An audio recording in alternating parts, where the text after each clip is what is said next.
કારણ શું છે તો કે ભગવાન કૃષ્ણ, ભગવાન રામ, વ્યાસ, પરશુરામ અને ભગવાન સ્વામિનારાયણ જેવા અવતારો વારે વારે થતા રહ્યા છે. અને જરા જેટલો વળી આ ધર્મને ક્યાંક ડાઘ લાગ્યો હોય, થોડોક મંદ પડ્યો હોય તો વળી પાછો એ ધર્મને પુનર્જીવિત કરી અને હતો એવો ને એવો તાંબાના લોટાને જેમ કાટ લાગે ને લીંબુમાં બોળે અને પાછો હતો એવો ને એવો ચકચકાટ મારવા માંડે એમ હતો એવો ઉજળો બનાવી દીધો છે. એટલે કહે છે કે આ અમને વાત સમજાતી નથી કે હિન્દુસ્તાનમાં હિન્દુઓની જે ખુમારી અસ્મિતા એ કેમ જાતી નથી. જો તો આવી રીતે બીજા બધાની તમે જુઓ ધર્મની જનૂનતા બહુ હતી, છતાં પણ એ ધર્મો ધીરે ધીરે ખલાસ થતા ગયા.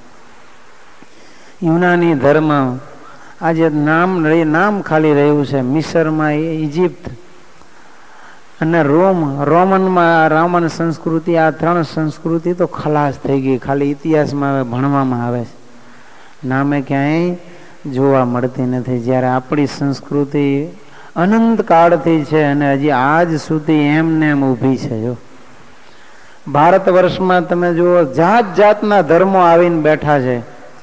કેવળ તાઓ, સિંતો અને કન્ફ્યુશિયસ આ ત્રણ ધર્મોના અનુયાયીઓ ભારતમાં નથી. એ સિવાયના બધાય ધર્મો ભારતમાં હોવા છતાં પણ 90% હિન્દુઓ આજે અકબંધ ભારતમાં વસી રહ્યા છે. એનું કારણ ભગવાન સ્વામિનારાયણ અને એના અવતારો પૂર્વે થયા છે અને હજી થતા રહે છે. એટલે આપણા ધર્મને કોઈ ખાડી શકતા નથી, એનો નાશ કરી શકતા નથી. હિન્દુ ધર્મ છે એ અપૌરુષેય છે, કોઈ માણસોએ એની સ્થાપના કરી નથી. વળી ઈસવીસન પૂર્વે 3000થી પણ પ્રાચીન કાળથી છે અને એનો ઉદ્ભવ સ્થાન ભારત છે. આ હિન્દુ ધર્મની ઉત્પત્તિ ભારતમાંથી થઈ અને એનું શાસ્ત્ર માન્ય કયું તો કે વેદો અને શ્રુતિ અને સ્મૃતિ એટલે ધર્મશાસ્ત્ર. યહૂદી ધર્મ એના સ્થાપક છે પૈગંબર મોજીજ. ઈસવીસન પૂર્વે 1200ની સાલમાં એ શરૂ થયેલો અને પશ્ચિમ એશિયા એનું ઉદ્ભવ સ્થાન. જૂનો કરાર એનો મુખ્ય ધર્મશાસ્ત્ર છે. શિંતો ધર્મ એના સ્થાપક કોઈ નથી. ઈસવીસન પૂર્વે 660માં જાપાનમાં આ ધર્મની ઉત્પત્તિ થઈ. કોજીડી નિહોનગી એવું એનું ધર્મશાસ્ત્ર મુખ્ય છે. જરથોસ્તી ધર્મ એના સ્થાપક હતા અશો જરથોસ્ટ. એની પણ ઈસવીસન પૂર્વે 660માં સ્થાપના થઈ. ઈરાનને વિશે આ ધર્મનું પહેલા પ્રચલન થયું અને જંદ અવસ્થા આવો એનો મુખ્ય ધર્મ ગ્રંથ છે. જો તાઓ ધર્મ, તાઓજુ એના સ્થાપક હતા. ઈસવીસન પૂર્વે 604માં એની સ્થાપના થયેલી ચીનમાં અને તાઓ તે ચિંગ એવું એનું ધર્મશાસ્ત્ર મુખ્ય છે. જૈન ધર્મની સ્થાપના મહાવીર સ્વામીએ કરી ઈસવીસન પૂર્વે 599માં ભારતમાં અને ગણી પીટક એનું મુખ્ય શાસ્ત્ર. બૌદ્ધ ધર્મની સ્થાપના ગૌતમ બુદ્ધે કરી ઈસવીસન પૂર્વે 563માં ભારતમાં એની સ્થાપના થઈ અને ત્રિપીટક એવું એનું મુખ્ય ધર્મશાસ્ત્ર છે. કોન્ફ્યુશિયસ ધર્મ એના સ્થાપક હતા કન્ફ્યુશિયસ. ઈસવીસન પૂર્વે 551માં ચીનમાં એની સ્થાપના થઈ હતી અને ક્લાસિક બુક્સ એવું એનું મુખ્ય ધર્મશાસ્ત્ર છે. Classics books. ખ્રિસ્તી ધર્મની સ્થાપના ઈસુ ખ્રિસ્તે ઈસવીસનના પ્રારંભ કાળમાં પશ્ચિમ એશિયામાં કરી તેને એનો મુખ્ય ધર્મ ગ્રંથ છે બાઇબલ.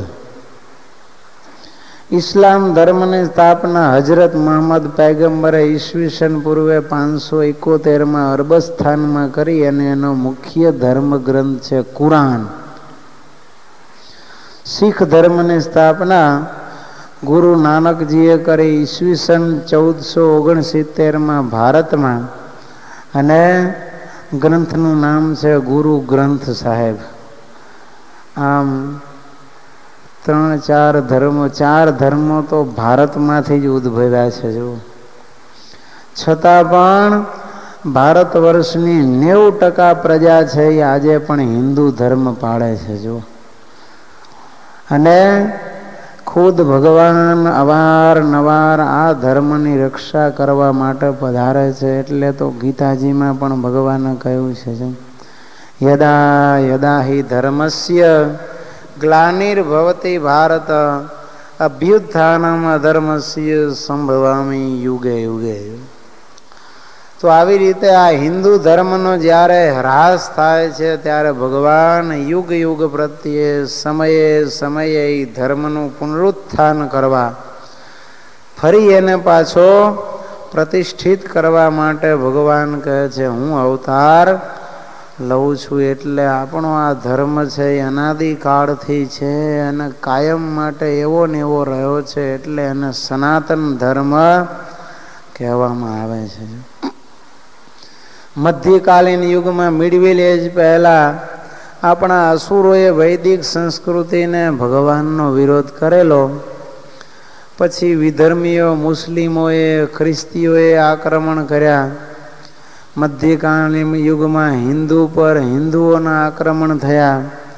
સતી થવાના રિવાજ ચાલુ થયા. દૂધ પીતી કરવાની, યજ્ઞ હિંસા, દારૂપાન, પ્રીતિ ભોજન, માંસ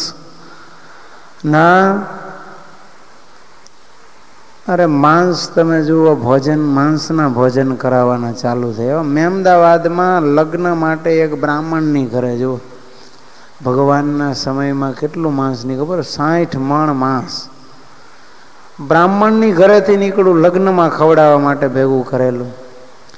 આધારાનંદ સ્વામીએ લખ્યું હરિચરિત્રામૃત સાગરમાં કે ધોળકાના બ્રાહ્મણની ઘરેથી 18 મણ માંસ નીકળેલું. ભુવા, ભરાડી, જાગરિયા, બાવા અંધશ્રદ્ધાના નામે માતાજી આ માગે છે ભોગ, એમ કરીને આવું બધું દારૂ, માંસની પોતાની જે રુચિ એને પોષતા હતા. અને ભોળી પ્રજા બિચારી જેમ કહે એમ કરે, અને ન કરે તો એમ કે આમ નહીં કરો તો માતાજી તમારા ઉપર કોપાયમાન થશે અને તમારું ધનોત કાઢી નાખશે. જો આમ ધર્મના રક્ષકો હતા એ જ ધર્મના ભક્ષક બન્યા. સાધુ પણ ગંજેરી ભંગેરી, વળી લાયસન્સ સાથે અમારે તો આમ કરી શકાય. બાવા સાધુઓ બધા રામકીઓ સાથે રમણ કરે, બાવીઓ એક 22 બાવા હારે વ્યભિચાર કરતી હોય. જો તો આવું બધું આ ધર્મનો અંચળો ઓઢી અને અધર્મ કરતા બાવા સાધુઓએ ધર્મને સાવ નેવે મૂકી દીધેલો. અત્યારે તો તમે જો આ ગુજરાતની અંદર દારૂ પીવો હોય તો દારૂ પાનનું લાયસન્સ જોઈએ. એમને એમ તો આપણે દારૂ બંધી છે, પણ આ બધાએ તો વગર લાયસન્સ હોલ્ડરે, વગર દારૂની પરમિટ હોલ્ડરે બધાએ પરમિટ હોલ્ડર થઈ ગયેલા. લ્યો બાવા સાધુઓ જુવાનિયાઓને લઈ જઈ અને સાધુ બનાવી દે, વહુ દીકરીઓના શિયળ વ્રત લૂંટે. એવો ભયંકર અંધકાર જ્યારે આ ભારત વર્ષમાં વ્યાપ્યો હતો, હિન્દુ વડે જ હિન્દુ ધર્મ આક્રમિત થઈ અને ખાડે જઈ રહ્યો હતો. એવા વિષમ કાળની અંદર ભગવાન સ્વામિનારાયણ આ પૃથ્વી ઉપર પ્રગટ થયા. અને મુક્તાનંદ સ્વામી કહે છે, પ્રેમે પ્રગટ્યા રે સૂરજ સહજાનંદ, અધર્માય અંધારો ટાળ્યો, માયા રાત મોક્ષુની ટળી, થયું હરિ મળતા પૂર્ણ પર ભાત, અધર્માય અંધારો ટાળ્યો, સંશય શોક હરા સર્વે જીવના, જેણે માની રે પ્રેમે વહાલાની વાત, અધર્માય અંધારો ટાળ્યો. સ્વામી કહે છે આવો ભયંકર અધર્મનો અંધકાર ચારે ઓર ભારત વર્ષમાં પથરાઈ ચૂક્યો હતો. એવા સમયે એ અધર્મના અંધારાને દૂર કરવા માટે પ્રેમે કરી અને સહજાનંદ રૂપી સૂરજ પ્રગટ થયા અને માયા રૂપી રાત જે મુમુક્ષુની અજ્ઞાન તમ કહેતા ગાઢ અજ્ઞાનના અંધકારમાં બધા ઘોરતા હતા, એ માયા રૂપી રાત મુમુક્ષુની ભગવાને ટાળી નાખી અને પૂરણ પ્રભાત ભગવાને કર્યું છે.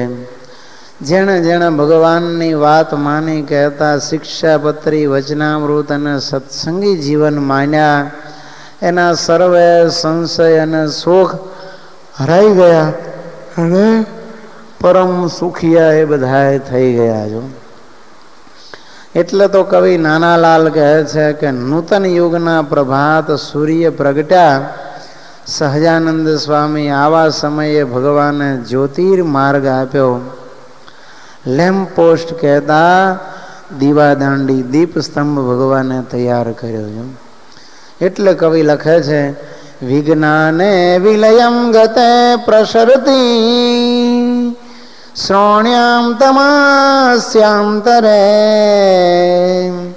દિગ્મોઢેષુ ભવાદ્વગેષુ પરિતઃ, પીડૈકશેષે વિદૌ, કારુણ્યાદવતીર્ય મુક્તિ જનનીમ, શિક્ષામદાદ્યામિમામ, સાક્ષાદક્ષરદેવ્યધામ નિલય, સામન્વહમ ચિંતય. કવિ કહે છે વિજ્ઞાનમ વિલયમ ગતે, જો વિજ્ઞાન છે એનો સંપૂર્ણપણે જોઈએ તો નાશ થઈ ચૂક્યો હતો. વિજ્ઞાન નામે ક્યાંય હવે દેખાતું નહોતું, તમે જુઓ. અને શ્રોણ્યામ તમસ્યાંતરે, અને આખી પૃથ્વીમાં હવે ગાઢ અંધકાર પ્રવર્તી ચૂક્યો હતો. ક્યાંય હવે અજવાળાનું નામો નિશાન નહોતું. એવું ભયંકર અજ્ઞાન આ પૃથ્વીને ભરડો લઈ ગયો હતો. દિંગ બુઢેશુ ભવાદ્વગેશુ પરિતઃ, પીડૈક શેષૈ વિધૌ, દેવતાઓ બ્રાહ્મણો પતિવ્રતા ગાય આ બધાય છે એ ભયંકર પીડાને પામેલા. કોઈને સાચો રાહ સદાચારનો પાથ કોઈને મળતો નહોતો. એવા સમયે કારુણ્યાદ અવતીર્ય મુક્તિ જનનીમ, શિક્ષા મદાધ્યામિમામ, એવા સમયે કરુણારૂપી આ શિક્ષાપત્રી મુક્તિ જનની કહેતા મુક્તિની દાત્રી, મુક્તિની માં એવી શિક્ષાપત્રી આવા સમયે જન્મી છે, પ્રગટી છે, અવતારણ જેને ધારણ કર્યો છે. એવા સાક્ષાત અક્ષર દિવ્ય ધામ નિલયમ સ્થામ આવા અન્વહમ ચિંત, એવા અક્ષરધામમાં રહેનારા ભગવાન અને એ શિક્ષાપત્રીનું હું હૃદય કમળની અંદર ચિંતવન કરું છું. જો તો ભયંકર ગાઢ અધર્મ જ્યારે આ પૃથ્વી ઉપર વ્યાપી ગયો હતો ત્યારે કવિ કહે છે આ શિક્ષાપત્રી પૃથ્વી ઉપર કરુણાપૂર્ણ અવતરી છે અને જીવોનું રક્ષણ કર્યું છે. એટલે કવિ લખે છે અરે ઘોર કલી કાલના દોર છૂટ્યા અને દુષ્ટતાનું બધે જોર વ્યાપ્યો, ભક્તિ સધર્મના માર્ગ રૂંધી દીધા, કર્મ નિષ્કામનો મોડ કાપ્યો. અરે વેદ સતશાસ્ત્રના અર્થ અવળા કર્યા પંડિતોએ કુમાર્ગે જઈને, ધન્ય હો ધર્મધ્વજ રોપ્યો એ સમય સ્વામિનારાયણે પ્રગટ થઈને, એ જી સ્વામિનારાયણ પ્રગટ થઈને અરે ધર્મ ગુરુઓ તજી ધર્મના આચરણ પાપની વૃત્તિઓ પોષતા હતા. પ્રણત નર નારીના શીલને શિયળને ભ્રષ્ટ કરી શિષ્યને શોષતા હતા. અરે કષ્ટ બહુ પામતા દૈવી જીવો સહુ અસુરીની ઉપાધિ સહીને ધન્ય હો ધર્મધ્વજ રોપિયો એ સમય સ્વામિનારાયણ પ્રગટ થઈને એ જ સ્વામિનારાયણ પ્રગટ થઈને. કવિ કહે છે ઘોર કલિકાળના દોર છૂટ્યા. ભયંકર ઘોર કલિકાળ આ પૃથ્વી ઉપર વ્યાપી ગયો. જ્યાં જુઓ ત્યાં દૃષ્ટતા અને ધૃષ્ટતાનું જોર વ્યાપી ચૂક્યું છે. ભક્તિ સદ્ધર્મના માર્ગ નામે બંધ કરી દીધા, રૂંધી દીધા છે. નિષ્કામ કર્મ નામે કોઈ કરતા નથી. બધાએ સકામ કર્મ વાળા પાપ અને અધર્મનું જ કર્મ કરનારા પ્રજા અને બાવા સાધુઓ બધાએ અધર્મી થઈ ગયા છે. અને વેદ અને સતશાસ્ત્રોના બધાએ અર્થો હતા એ પંડિતો અવડા કરી કરીને ભોળી પ્રજાને ભોળવવા લાગ્યા હતા. એવા સમયે હે ભગવાન આપે પ્રગટ થઈ અને ધર્મ ધ્વજ રોપ્યો. ખરેખર આપને કરોડ કરોડ ધન્યવાદ છે. ધર્મ ગુરુઓ તજી ધર્મના આચરણ પાપની વૃત્તિ પોષતા હતા. ધર્મ ગુરુઓ જ અધર્મી થઈ ગયા અને શાસ્ત્રોના અર્થ અવડા કરી અને શું કરે, પ્રણત નાર નારીના શીલને શિયળને ભ્રષ્ટ કરી શિષ્યને શોષતા હતા. પોતાના શિષ્ય અને શિષ્યાઓના શિયળ વ્રત ભ્રષ્ટ કરીને વ્યભિચાર કરે અને એનું ધન પડાવવા સિવાય બીજું કાંઈ કરતા નહોતા. આવા સમયે દૈવી જીવો હતા એને ભયંકર કષ્ટ પ્રાપ્ત થયો. કારણ કે આસુરી તત્વોએ ભયંકર ઉપાધિ કરી. જો ભગવાન પ્રગટ થયા એ પહેલાં કેવું બધું વાતાવરણ હતું. અધર્મી રાજાઓ અને અધર્મ ગુરુઓ ભેગા થઈ અને દૈવી જીવોને ભયંકર કષ્ટ આપતા અને કેવળ અધર્મ પ્રવર્તાવતા હતા. જ્યાં રાજા ધર્મિષ્ઠ હતા ત્યાં આવા બાવા સાધુઓ એ ખાનગીમાં અધર્મની પ્રવૃત્તિ કરતા. જ્યાં રાજા જ અધર્મી હતા ત્યાં તો જાહેરમાં જ રાજા દ્વારા જ કાયદા કાનૂન લગાવી અને 100% અધર્મ કરતા હતા. જો તપ તપસ્વી ભૂલ્યા વ્યસન વમડે ડૂલ્યા કામને દામને વામમાં નિત્ય રમતા. કામને ક્રોધ મદ મોહ દ્વેષે ભયા લોભને લાલચે ભ્રષ્ટ ભમતા. મંત્રને તંત્રમાં લોકને ગૂંચવા વહેમી ઉપદેશ અવડા દઈને. ધન્ય હો ધર્મધ્વજ રોપિયો એ સમય સ્વામિનારાયણ પ્રગટ થઈને. એ જ સ્વામિનારાયણ પ્રગટ થઈને જોગી જતી જંગમો વિવિધ વેશે ફરી ધર્મના નામે ધૂતતા હતા. તાપસી ખાખી અડબંગના ઝુંડ તો ત્રાસ દેતા નહીં ચૂકતા હતા. ઉપરથી સાધુતા ભીતરમાં ભ્રષ્ટતા કંઈક ફરતા ગુરુદેવ થઈને.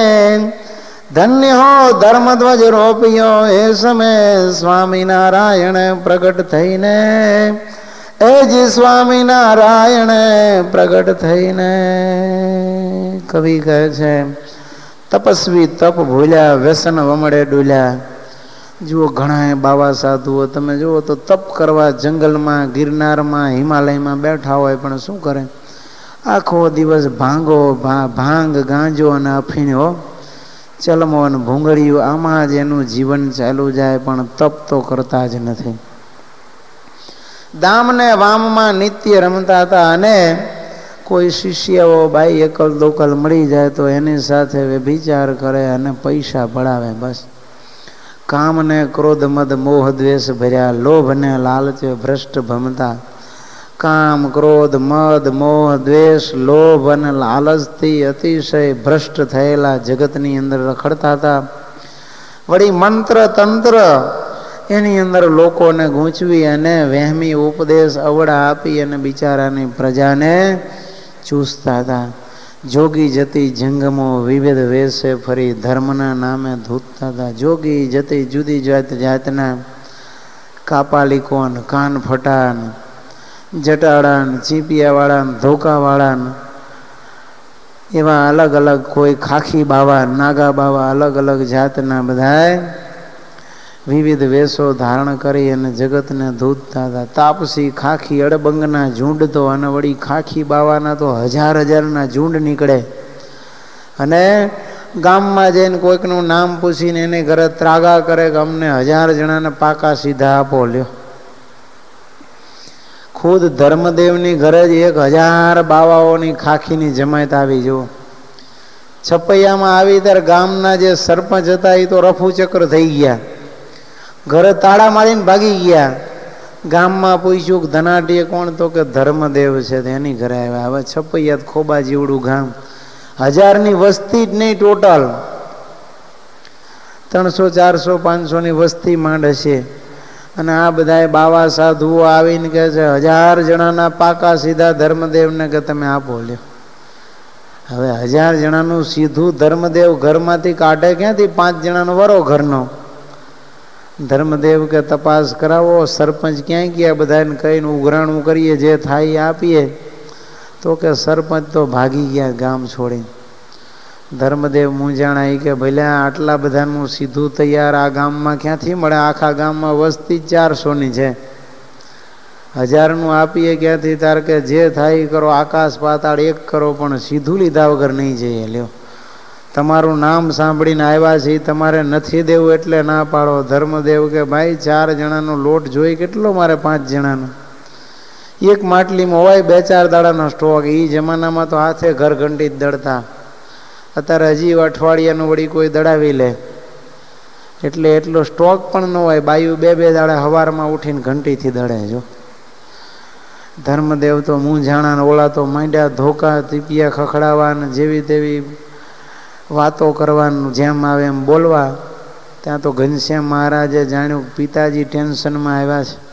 દોડતા દોડતા ભગવાન આવ્યા, માર્ગ કરીને આવ્યા. ભગવાન કહે છે પિતાજી, આ બધા સાધુ લોકો બિચારા બેઠા છે, સીધા સામાન આપો ને. ભગવાને વળી પાછા ઉપરથી ડાયા થાય. ધર્મદેવ કહે છે દીકરા, આ તો 1000 જણા છે. કેટલી મૂર્તિ? તો કે 1000 મૂર્તિ છીએ. મૂર્તિ પાછા કે પોતાની જાતને, હું કે 1000 મૂર્તિ છીએ અને પાકા સીધા આપો. ઘનશ્યામ મહારાજ કે પિતાજી આપો ને, બિચારા સાધુઓને નહીં દો કેને દેશો? ધર્મદેવ કહે છે બેટા ઘનશ્યામ, 1000 જણાનું સીધું આપણા ઘરમાં ક્યાંથી હોય? ઘનશ્યામ મહારાજ કે પિતાજી આપો ને. ક્યાંય ગયા ભાભી? લેતા હો લોટનું વાટલું, ઘીનું કુટલું લેતા હો, અને દાળ ચોખાના સાવ જે કંઈ પીપળા ભર્યા હોય લેતા હો. લાવીને માંડો બધાને મૂર્તિ પ્રમાણે ગણીને માગે એટલું દેવા. છાલિયા ભરીને આપો. ભાભીને ધર્મદેવને વિશ્વાસ આવ્યો ઘનશ્યામ છે એટલે કાંઈક કરશે. બિચારા લઈ આવ્યા અંદરથી જે સાધન ભરેલા હતા ને, લાવીને જેમ માગે એમ દેતા ગયા. આવડા જ વાસણ તો 10 કિલોના કે 15 કિલોના, એમાંથી 1000 જણાનું સીધું ભગવાને દેવડાવ્યું. ને પછી ભાભી અંદર ડોકું કાઢીને જોવે, જેટલું ભરેલું હતું એટલું એમને એમ ભરેલું. જો પણ આવા એ અડબંગી બાવાઓ એક ઘરમાંથી 1000 જણાનું સીધું માગે ન આપે તો મારે, ધોકા ચીપિયા ખકડાવે, ગાળો દે ને તોફાન કરે. લ્યો, આવ્યા ધર્મિયા બાવા સાધુઓ પ્રજાને ત્રાસ આપતા. ઉપરથી સાધુતા, ભીતરમાં ભ્રષ્ટતા. ઉપરથી સાધુ અને અંદરથી મહાભ્રષ્ટ આવા ગુરુદેવ થઈને કંઈક ફરતા હતા. એવા સમયે હે પ્રભુ, તમે પ્રગટ થઈને ધર્મધ્વજ રોપ્યો, આપને ધન્યવાદ છે. મંત્ર મોટે ચોટ ને કામણો ટુમણો, દેવ દુગરા ભુવાને ભરાડી, ભૂતને પલિત જીન ડાકણી સાકણી, પીડતા હતા પ્રજાને અનાડી.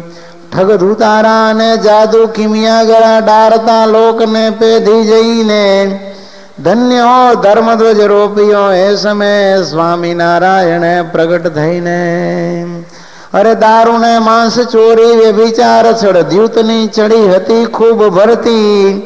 ભાંગ ગાજા તણી ચલમ બહુ ફૂંકતી, સાધુડાની ઘણી ફોજ ફરતી.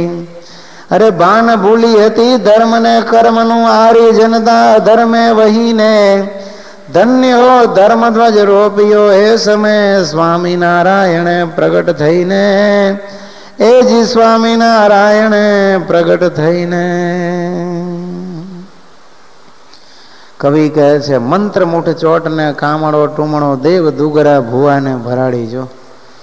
અને આનાથી આગળ વધી જઈને મેલી વિદ્યા બધા કરતા હતા. મંત્ર મુઠ ચોટ મારણ મોહન વસીકરણ આવી બધી વિદ્યાઓ, કામણ ટુમણ, નજર લાગે ડાકણી સાકણી ભૂત પલિત જીન ખવીશ આવા બધા વડગાડ જોકોને પીડે. જુઓ તમે, એક બાજુ ભુવાન ભરાડી પીડે, હે આને તો આ વળગ્યું છે ને આમ થયું છે ને આટલું આપો તો જાશે નહીતર જાશે નહીં.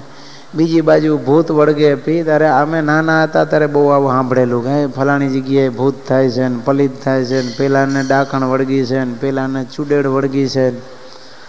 કંઈક આવી મેલી વિદ્યાઓ ચારે બાજુ ચાલતી હતી. જુઓ, ઠગ ધૂતારા જાદુ ખીમિયા ગરા, તો વળી પાછા ઠગારા ધૂતારા ખીમિયા ગરા લોકોને કે લાવો એકના ડબલ કરી દઈ, એકના 10 ગણા કરીને આપીએ, સોનું લાવો ચાંદીનું આપીને હોનાનો લઈ જાઓ, તાંબામાંથી હોનું કરી દે ને એમ લોકોને આ બધા લોભીનું ધન ધૂતારા ખાય ન્યાય આ બધા પ્રજાને ખૂબ પેદી જઈને ધૂતતા હતા. અને એનાથી આગળ પાછા દારૂ માંસ ચોરી વ્યભિચાર છળ કપટ દ્યુત કહેતા જુગાર, એની તો કવિ કહે છે ભરતી ચડી હતી. શું કહે છે? જ્યાં જુઓ ત્યાં છડે ચોક, આના સિવાય બીજું કાંઈ દેખાતું નહોતું. બાવા સાધુઓ ખુદ આ બધું કરે. ભાંગ ચલમ ગાંજા ફૂંકતી આવી જમાતું ઠેર ઠેર ચારે બાજુ મોટી સાધુઓની ફોજો રખડતી હતી. ભાન ભૂલી હતી ધર્મ ને કર્મનું, અને ધર્મ કર્મનું કાંઈ ભાન એને હતું નહીં. અને આર્ય જનતા પણ આવા બાવા સાધુઓના ગુરુ સ્થાને સ્થાપી અને જેમ એને દેખાડે એમ આ બધી આર્ય જનતા પણ અધર્મમાં ચાલી રહી હતી. એવા સમયે હે ભગવાન સહજાનંદ સ્વામી, હે સ્વામિનારાયણ પ્રભુ, તમે પ્રગટ થઈ અને આ ધર્મ ધ્વજ રોપ્યો. ખરેખર આપને અનંત ધન્યવાદ છે. જો એટલે ભગવાન કહે છે અયમ પત્રી લેખ સ હેતુક. ભગવાન કહે છે અમારી આ શિક્ષા પત્રી કેવી છે? સ હેતુક છે. હેતુ વગરની. એમને ભગવાન કે મન ફાવ્યું અને હાથમાં લઈને મીંડ્યા લખવા એવું નથી. પણ ભગવાન કહે છે અમે ખાસ જાણી વિચારી અને આવી ભયંકર ધર્મની સ્થિતિ ભારત વર્ષમાં ભરડો લઈ ગઈ હતી. આવું અધર્મનું સામ્રાજ્ય ચારે બાજુ ફેલાઈ ચૂક્યું હતું. એટલે ભગવાન શિક્ષાપત્રીના 7મા શ્લોકમાં લખે છે કે આ શિક્ષાપત્રી અમારી સહેતુક છે. કહેતા આ બધો અધર્મનો બાવા સાધુઓ આ બધાનો નાશ કરી ફરીવાર સનાતન હિન્દુ ધર્મને પુનઃ સ્થાપિત કરવા માટે, પુનર્જીવિત કરવા માટે અમારો આ અવતાર છે. અને આ શિક્ષાપત્રીને અમે લખીએ છીએ. જો હવે આ શિક્ષાપત્રી છે એ કોઈ સામાન્ય ચીજ નથી હો ભાઈ. ફોરેનની અંદર આપણે કંઈક વસ્તુઓ ખરીદીએ ને નાનકડી એક ક્રોસની પેન લીધી હોય તો આવડી મોટી લીફલેટ ભેગી એની ભેગી આવે, how to use in best manner. જો કંપની હોય ને, આજે આપણે ઇન્ડિયામાં જુઓ ને હવે પેકિંગ આવવા માંડ્યા છે ને બધા, નાની નાની વસ્તુ પ્લાસ્ટિકમાં પેકિંગમાં આવે અને અંદર કેવી રીતે એનો ઉપયોગ કરવા એ બધા લખાણ આવે, લીફલેટ. એને કહેવાય મેન્યુઅલ. શું કહેવાય? એ નાનકડા ભેગા કાગળિયા અંદર આવે એને કહેવાય મેન્યુઅલ. તો એક નાનકડી વસ્તુ આપણે ખરીદીએ એનું જો મેન્યુઅલ હોવું જોઈએ હોય તો માણસનો દેહ તો કેટલો તમે જુઓ મોંઘો છે. $6,000 બિલિયન આટલો મોંઘો આ માણસનો દેહ. એનું કાંઈ મેન્યુઅલ જોઈએ કે નહીં? એનો કઈ રીતે આપણે સદુપયોગ કરીએ તો આપણને સારામાં સારો રિવોર્ડ કહેતા બેનિફિટ મળે, એના માટે જો કોઈ મેન્યુઅલ હોય તો Shikshapatri is a manual of mankind. Shikshapatri શું છે?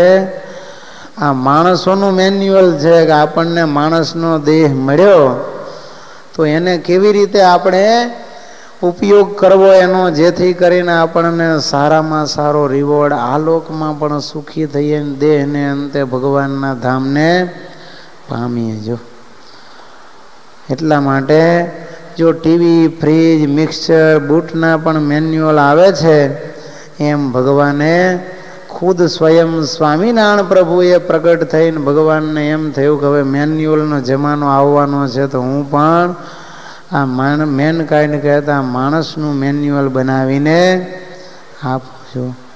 તો આવી રીતે જીવન કેમ જીવવું એ આ શિક્ષાપત્રીમાં ભગવાને બતાવ્યું છે. અનંત પારમ ખિલ શબ્દ શાસ્ત્રમ, શાસ્ત્રો તો અનંત અને અપાર છે, પણ એમાં જો મેન્યુઅલ હોય અને સાર રૂપ જો કોઈ હોય તો એ 360 શાસ્ત્રોના સાર રૂપ ભગવાને આ શિક્ષાપત્રી માણસના જન્મની કહેતા માણસના દેહની આ મેન્યુઅલ બુક આપણને આપી છે. સમસ્ત શાસ્ત્ર દુગ્ધાબ્ધિ મધ્યો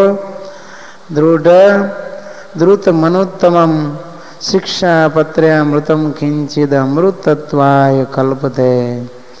ભગવાને આ સમસ્ત શાસ્ત્રોનું જે દૂધ હતું એનું મંથન કરી એમાંથી માખણ કાઢી વચનામૃત રૂપી અને એમાંથી એને તાવી અને શિક્ષાપત્રી રૂપી ઘી કાઢીને આપણને દીધું છે. કહેતા આ શિક્ષાપત્રી છે એ બધા શાસ્ત્રોના સાર રૂપ અમૃત છે.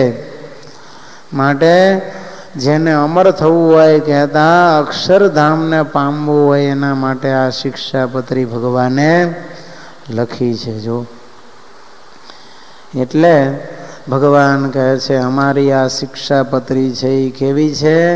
અયમ પત્રી લેખ સ હેતુ કહ.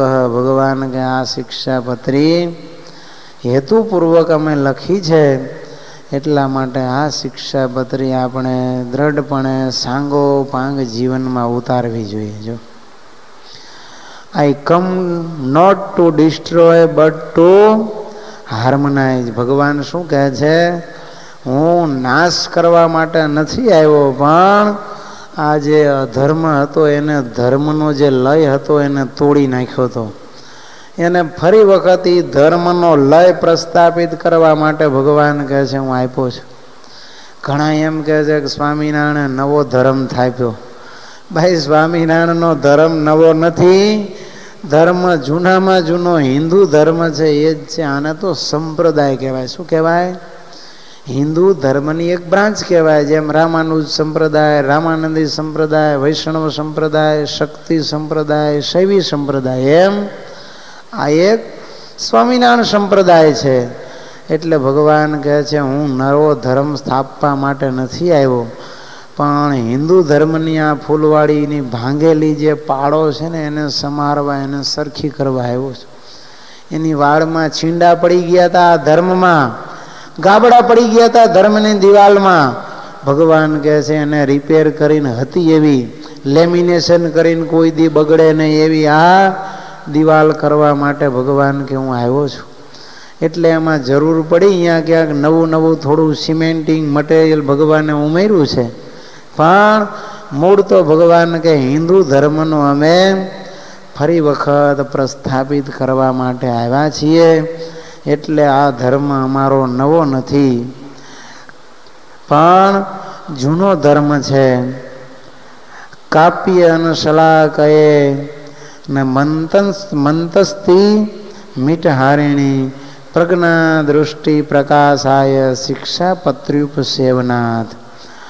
ડઝ એન્ડ ડોન્ટ્સ, શું કરવું અને શું ન કરવું એ કહેવા માટે ભગવાન કે અમે આ શિક્ષાપત્રી લખી છે. જો સંસાર કરદમ વિવર્ત પંકિલાનામ નૈર્મલ્ય માકલયિતુમ રચિતાવતારામ આવિદ્ય સંત મસનિર્હરણે સબરિયા માદેશ પત્રી ભવતી મનો ચિંતયામી. સંસાર રૂપી કાદવમાં પડી બગડેલા એવા જીવોને નિર્મળ કરવા માટે આ શિક્ષાપત્રી સંસાર મળ ધોવા માટે ભગવાન કે આપી છે.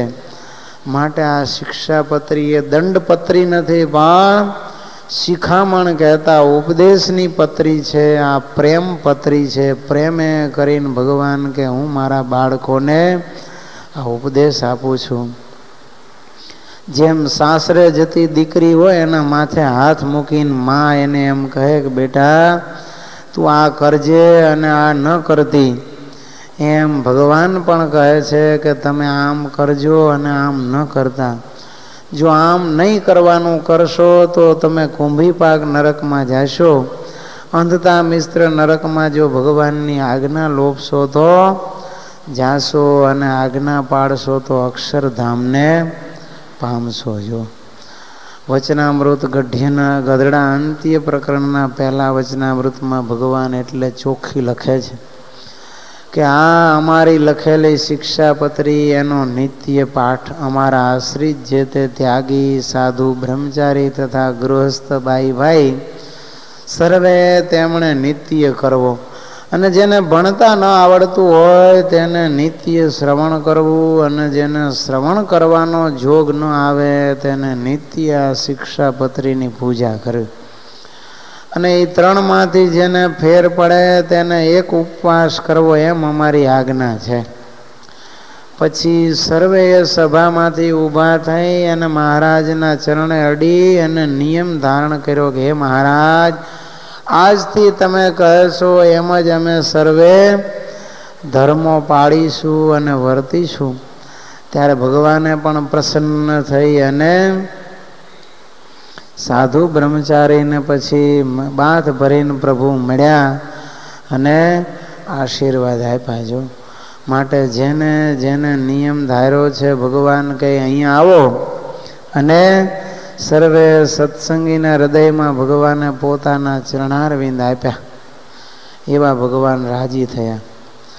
જો નિયમ લે ત્યાં આટલા રાજી થતા હોય, ખાલી નિયમ લીધા કે મહારાજ અમે આ શિક્ષાપત્રી પ્રમાણે હવે વર્તીશું, તો એ શિક્ષાપત્રી જે પાળે એના હૃદયમાં સ્વયં ભગવાન આવી જાય અને પ્રગટ થાય, એમાં કાંઈ શંકાને સ્થાન છે? પાળવાનું નિયમ લીધું તોય ભગવાને છાતીમાં ચરણારવિંદ દીધા, બાથ ભરીને ભેટ્યા. તો આપણે જો સાંગો પાંગ શિક્ષાપત્રી પાડીશું તો આપણા હૃદયમાં ભગવાન અખંડ નિવાસ કરીને રહેશે, એમાં કોઈ શંકાના સ્થાન નથી. પણ આ શિક્ષાપત્રી આપણે જીવીએ ત્યાં સુધી પાડવાની છે, કારણ કે આ શિક્ષાપત્રી ત્રિકાળ અબાધિત છે. એટલે આઉટ ઓફ ડેટ ક્યારે આ થઈ જતી નથી. ક્યારે એમ ન માનવું કે હવે આ શિક્ષાપત્રી જૂની થઈ ગઈ, એને રિવાઇઝ કરવાની જરૂર છે, એવું ક્યારે માનવું નહીં. જો સર જોહન માલ્કમને 1830ની 22મી ફેબ્રુઆરીએ ભગવાન રાજકોટમાં મળ્યા,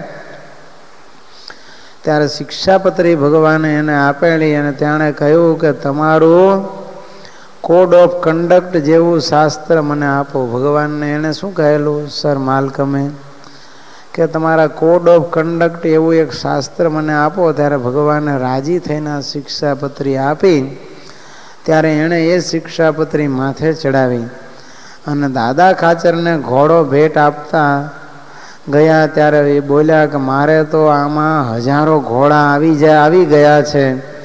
પત્રી તો ગુજરાતીમાં હતી. જો ભગવાન દાદા ખાચરને સરકાર ઘોડો આપવા માંડ્યા. દાદા ખાચર છે ને એ સરકારને ઘોડો આપવા લાગ્યા. ત્યારે સર જોન માલ્કમે શું કીધું કે ભગવાને જે આ શિક્ષાપત્રી આવી ને એમાં મારે હજારો ઘોડા આવી ગયા.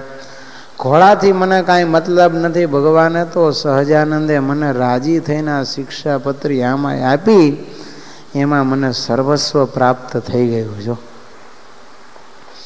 એ શિક્ષાપત્રી ગુજરાતીમાં હતી. પછી સર મોનિયર વિલિયમે એનું અંગ્રેજીમાં ટ્રાન્સલેશન કર્યું. જો અને ગુજરાતી કોપી આજે પણ લંડન ઇંગ્લેન્ડમાં ઓક્સફર્ડમાં બુકલેન્ડ લાઇબ્રેરી છે, એ જગ્યાએ રાખી છે. આજે પણ પ્રદર્શનમાં શિક્ષાપત્રી છે. અંગ્રેજીમાં વાંચી અને પછી તો આ સર જોન છે ને જોન માલ્કમ અતિશય રાજી થયા. તો આવી રીતે આ શિક્ષાપત્રી છે એને અંગ્રેજોએ પણ અપનાવી છે અને એ પણ અતિશય રાજી થઈ ગયા છે. તો આવી શિક્ષાપત્રી ભગવાન કહે છે અમે જે લખી છે એ પરમ હિતકારી છે, સર્વ જીવનું હિત કરનારી અને આશ્રિતોનું તો પરમ હિત કરનારી છે.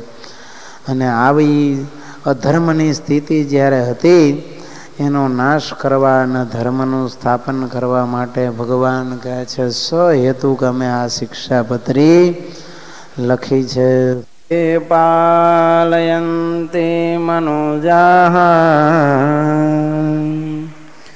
સત્શાસ્ત્ર પ્રતિપાદિતાન સદાચારાન સદા તેત્ર પરત્ર ચ મહાસુખઃ.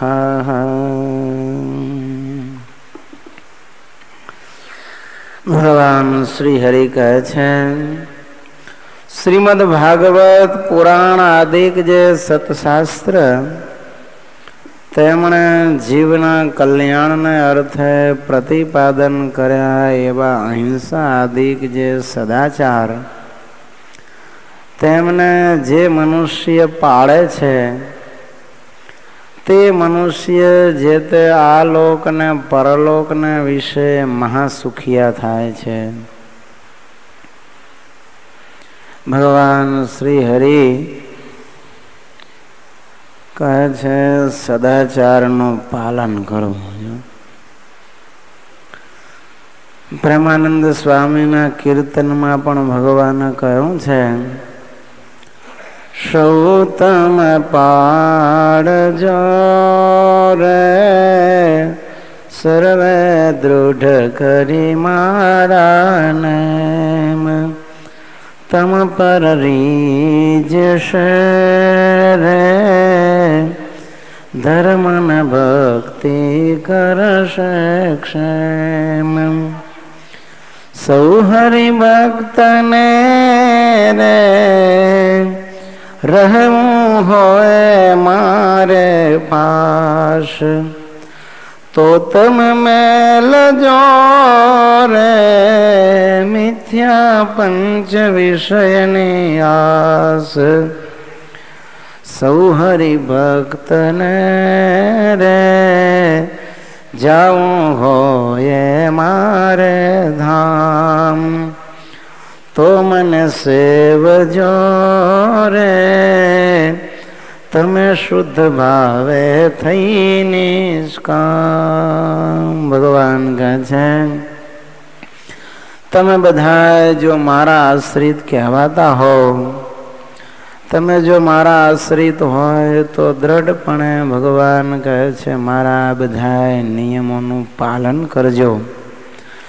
એના વડે શું થશે? ધર્મ અને ભક્તિ તમારા ઉપર રીઝશે અને ધર્મ અને ભક્તિ રીઝશે તો તમારો ક્ષેમ કુશળ થશે. આલોક અને પરલોકમાં તમે નિશ્ચય મહાસુખિયા થઈ જશો.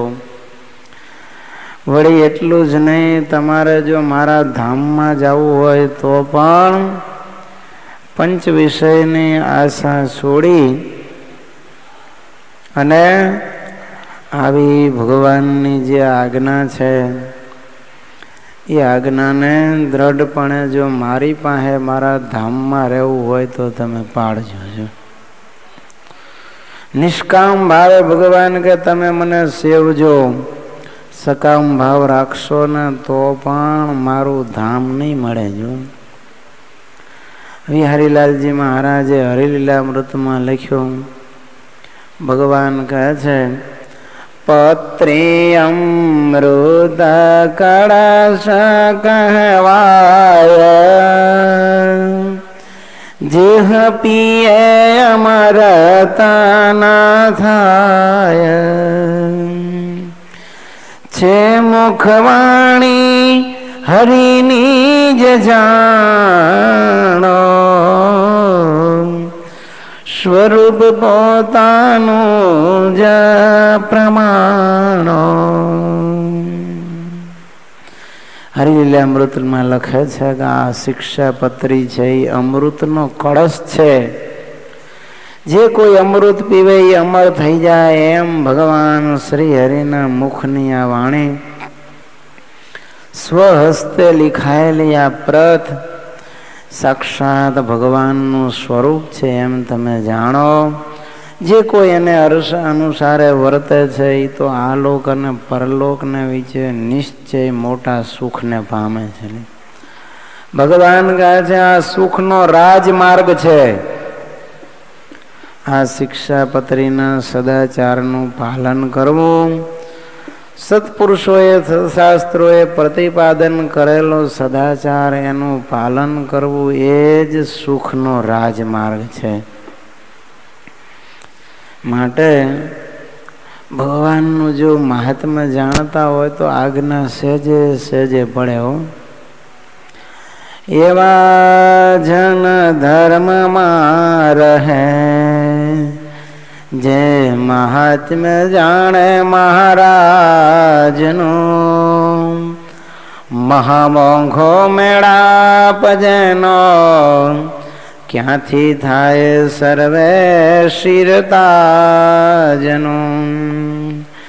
નર અમર અમરેશ અગમ અગમ ઈશ જને ઘણો, પ્રકૃતિ પુરુષથી પરા રહ્યા ક્યાંથી મળવું થાય તેને આપણું. સર્વે ધામના ધામી એ સ્વામી વળી અનંત બ્રહ્માંડ આધાર, અક્ષર અક્ષર નાયાત્મા પુરાણ સહુને પાર. તેહ પ્રભો પ્રગટ થઈ નાથે ધર્યો નરતન, એવા પ્રભુના આપણે કહો ક્યાંથી મળે વચન. સ્વામી કહે છે ભગવાનનું મહાત્મ્ય જાણે તો આજ્ઞા સહેજે સહેજે પડે. આ ભગવાનનો મોંઘો મેળાપ છે.